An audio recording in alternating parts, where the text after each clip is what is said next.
Now, have you ever felt anything that's unstable before? Like maybe, have you guys ever played this game before? Whoa, it's already getting unstable. So you can, oh, there we go. You know, it's like you take this game and you move the pieces, and as time goes on, it gets more and more unstable. Does your life ever kind of feel like that, though? It's like you got so many things going on that our lives become unstable. Or maybe you've just been unstable, you know, with other things. If maybe you've gotten dizzy, or you're doing something, you're out, you know, hiking, and it's icy out, and you feel unstable. Or in our life, sometimes we feel unstable. You know, there's so much instability in this world. There's emotional instability, like our emotions are all over the place. There's spiritual instability. There's relational instability, where we're up and then we're down, and then we're happy and then we're sad. Then we have faith in God, and then we fear everything else, and we doubt that He's even there, and we feel like we could fall apart at any moment. You know, God wants us to live a life with stability. And that's what this series is about. It's about how to live not an unstable life, but a stable life. You know, if you've ever done anything like fighting sports, like boxing or martial arts, things like that, what is the most important aspect of those disciplines? Some people might think it's being able to throw a good punch and land a punch. Some people say, well, you know, it's good that you can kick really well. Others say, well, it's all about defense and being able to defend yourself. But what is really the most important aspect of boxing or any kind of martial art? It's the key to this, and it can't be stressed enough, is proper stance. Being able to stand and be stable.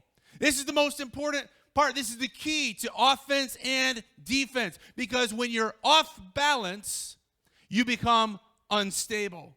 And it allows your opponent to strike, because now you're off balance, and any little hit can throw us off, and it can knock us down.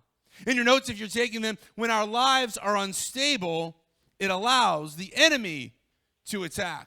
It allows the enemy to attack.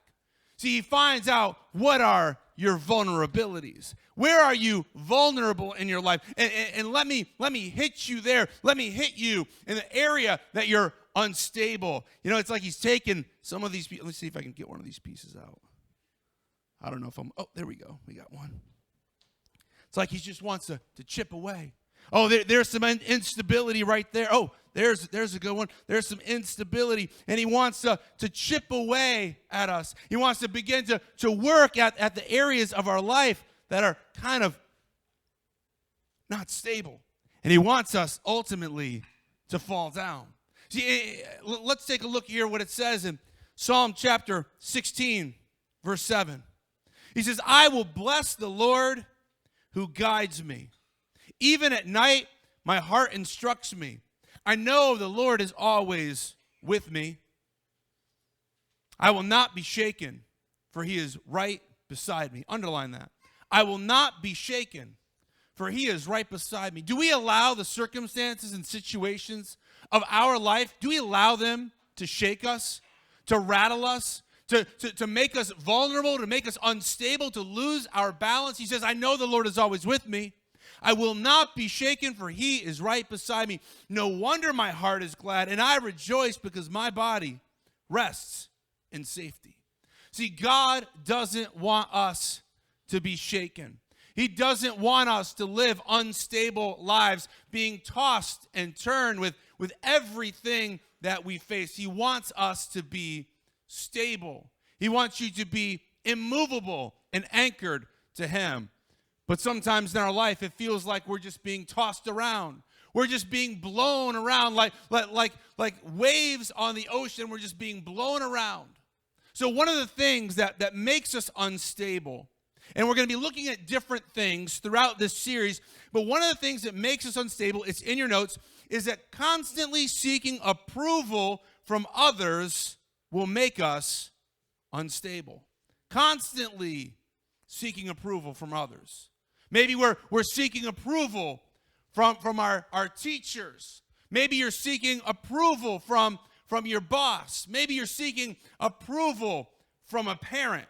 And you just feel like you can never measure up. It's like, I want their approval so much. Maybe you're seeking approval from the cool kids, right? It's like from a specific group that you want to fit in with. And so it's like, I'm gonna change who I am so that I can fit in, I can get their approval. Reminds me of a story I heard of this older gentleman. He was a grandfather, and he had his grandson, and they had a donkey. And they were going to take a trip into this village. It was a long trip. And so they get this donkey and they begin to walk towards the village. And as they are walking towards the village, they pass by somebody, and the person looks at them and says, "You guys are so dumb. Like, you got this donkey there, and nobody's riding on the donkey. You're both walking the donkey. Like, donkeys are made to be ridden." So the old man agrees, and he jumps up on the donkey's back. And now they're going along, and the young boy is walking, and the older man is riding on the donkey, and they come by somebody else. And this person looks and says, "Oh man, you are just so selfish. Like here you are riding on the donkey and making your grandson walk the whole way. Like, how selfish could you be?" So the old man, he hops down off the donkey, and he picks up the grandson and puts him on the donkey. And then they continue along on their trip to town. Then they're going along a little while later, and somebody looks at them and says, "You know, this really doesn't make sense. This young boy, he's riding the donkey, making the old man walk alongside the whole time." So the old man gets an idea. Why don't we both ride on the donkey? So he climbs on the donkey, and they're both riding on the donkey, going towards the town. Then somebody else comes out and says, "I can't believe you. Like, have you no decency, no respect? I mean, animals have feelings too, and here both of you are riding on the back of the donkey." The last they saw the man and the boy as they were carrying the donkey on their backs going to town. See, we're trying to please everybody, trying to get everybody's approval. Man, can I just please you? Can I get your approval? And instead of having a fear and respect of God, most of us, we fear and respect people. We become people pleasers. I want to impress people. I want to impress you. I want you to think, better of me. We dress to impress, right? It's like when we go out somewhere, we dress in such a way that hopefully will attract some attention, and that'll impress people, and they can look at me and say, "Oh, wow, that person, has got it all together," and we want to look a certain way, and we want to drive certain cars and live in certain homes, and we want to impress people. Most people care more about what other people think than what God thinks. Like most people, they just want to impress everybody else. And well, you know what? If God is impressed or not, that's really none of my concern. As long as my friends, my parents, my boss, my teacher is impressed, that's all that matters to me. But here's the thing. No matter how hard you try, you cannot please everyone. And for people like me who like to try to please people, that's a very difficult pill to swallow. I cannot please everybody. I can't. No matter how hard I try, I can't please everyone. In your notes, write this down. You weren't designed to please everyone. You will not ever be able to please everyone. And you can't please everyone. But here's the thing to remember. You can't please everyone, but you can please God. And that is what he's inviting us to do. That is living a stable life, one that I am seeking to please God, not seeking to please everyone else. In Galatians chapter 1, verse 10, the Apostle Paul is writing this to the church, the Galatian church, and he says, "Obviously, I'm not trying to win the approval of people, but of God." He's like, obviously, you know me well enough to know that I'm not trying to win your approval or anybody's approval. I want to win the approval of God. Obviously, I'm not trying to win the approval of people, but of God. If pleasing people were my goal, listen to this, I would not be Christ's servant. This is what Paul's saying here. If pleasing people was my goal, I couldn't even call myself a servant of Jesus Christ. My goal is to please him. Obviously, you've seen it in my life. And yet many of us, although we would like that to be true of us, if truth be made known, well, we do like to please other people. We're people pleasers rather than people who are pleasing God. In your notes, I will always be unstable if I seek the approval of other people. I will always be unstable if I seek their approval. If I seek your approval, I'm always going to be unstable.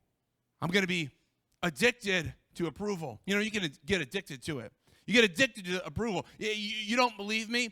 You just go online and you post a picture on some or a video on, Instagram or TikTok or Facebook. You post that, and I dare you to post it and not look at it again for an entire week.